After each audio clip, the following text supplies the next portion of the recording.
Hi, this is Mike Bloom, and I'm talking today with Anita Angelone, professor of Italian at the College of William & Mary. She just completed research on the trash crisis in Italy, and I asked her what she's working on now, so let's just go right into the interview at that point. That's fine. I just finished a project on documentaries and the trash crisis in Naples and around Naples, so that's coming out already this year. So besides that, I've kind of switched my focus. I'm looking a little bit more at marginal cultures in Italy, and especially gypsies, or Rom, as they're called. Yeah. So I'm interested in this one documentary that a young girl made who's a Bosnian gypsy in Italy, and sort of representing someone from that kind of population, representing themselves for the first time practically, because gypsies are always overrepresented, right?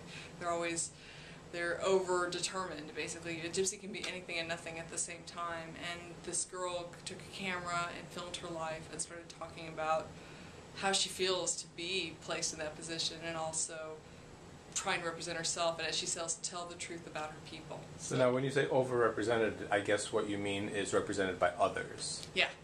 Yeah. Okay. Yeah. I mean, everybody has their idea of what a gypsy is, right? And nobody really knows.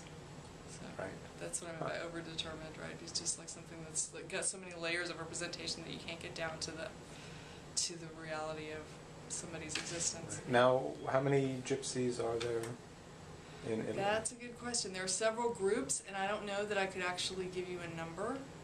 I think no, I don't want to say because I'm not sure. Mm-hmm. But there are many different populations around Turin. There's some in Rome. There are many in Rome. There's this whole group. They're basically Sinti and Rom, who are different sort of tribes, I guess, in the gypsy population. And then there's this other group called the Camminanti Siciliani, the Sicilian walkers. And nobody knows where they came from. Like the other ones came over the border from Bosnia and Serbia, first like a century, centuries ago, and then most recently during the war in the 20th century when they were escaping. They have refugee status, and so the ones with refugee status are considered a little bit more privileged than the ones who've been there for a longer time, and they get other kinds of rights and other kinds of privileges through the Italian state that the other ones don't get. So now they call them Roma, but it has nothing to do with Roma, being from no. Roma, right? Right, no, it's not from being Rome. They're calling them Rome now to sort of distinguish them. But they're actually, but then that's a problem too, because the Romanian population in Italy feels like they're being discriminated against because people confuse them with gypsies. Right. So now, what does your work specifically deal with when you are studying that topic? Well, I want to look at basically the representation, her self-representation, and what it means to be a person who doesn't really have a passport. She has a Bosnian passport, but she doesn't really identify as a member of any nation state, basically. So these kind of trans borders populations, of which Jewish people are too. Right. But they're more studied, I guess. So it should be. And self-studied. Yeah. In a way that I guess because gypsies are not. Because Jewish culture is a very it's about the text, right? Right. I mean, you told me you and Rachel told me y'all had that conversation. I think last year. I remember it still. And instead, the gypsy culture is it's an oral culture. They don't have their histories written down. A lot of them don't even know where their family originated from.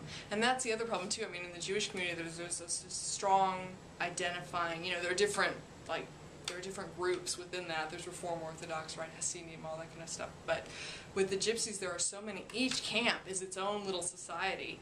And not only that, but it's this own little society that's been kind of altered from the fact that some of them are in these state-sponsored camps, some of them are in illegal camps, and so there's no sort of identity across the population. So now, are you looking at gypsies specifically in Italy, or are you then also looking at them in other communities? Well, for context, I'm looking at them in other communities, but I'm trying to keep it specific to Italy and sort of the Italian state's response to their presence in Italy.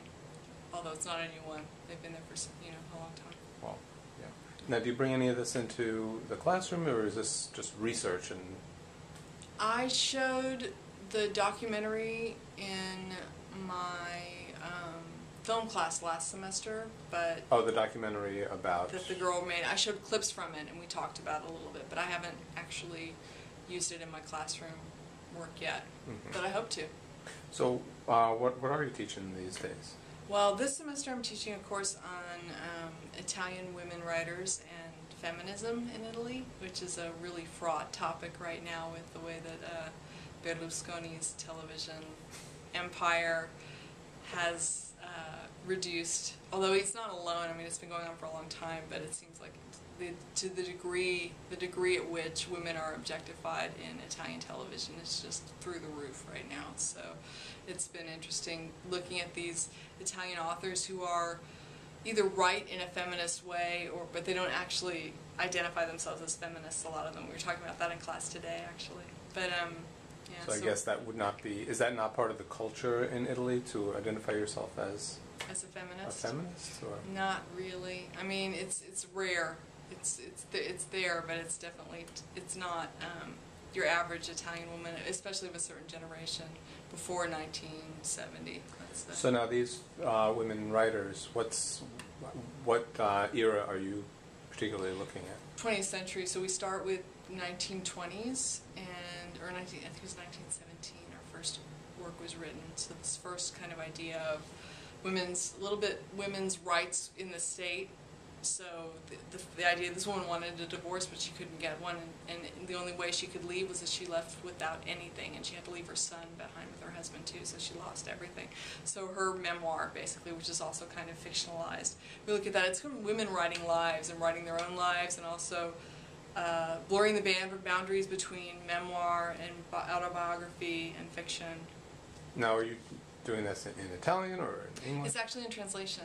It is, wow. Some of the translations are quite good, actually, so that's been nice. Yeah. And we just finished this book. It's so amazing.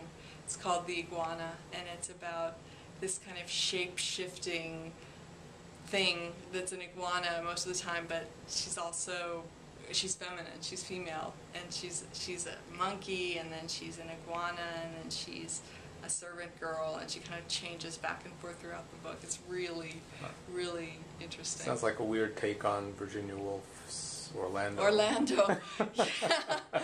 Without the centuries of difference, yeah. In fact, she problematizes time in this really interesting way. She dates the chapters like April 19th, present century. So you never know where or when you are exactly. It's really, it's quite fun. Huh. Yeah.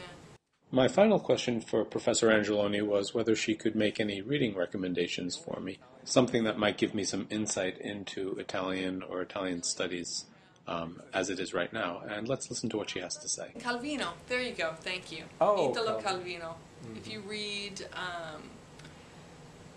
If on a Winter's Night, a Traveler, that's quite good. You should read that, Mike. You should. Almost anything by him, really.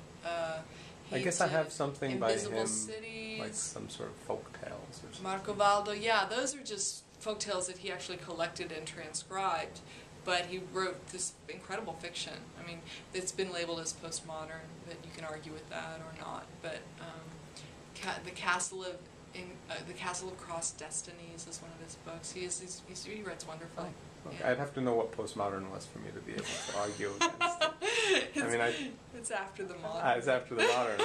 That's the name. That's a simple explanation. Right, exactly. Yeah, but read If on a Winter's Night, a Traveler. You should read that. If on a Winter's Night, a Traveler. Mm-hmm. Okay.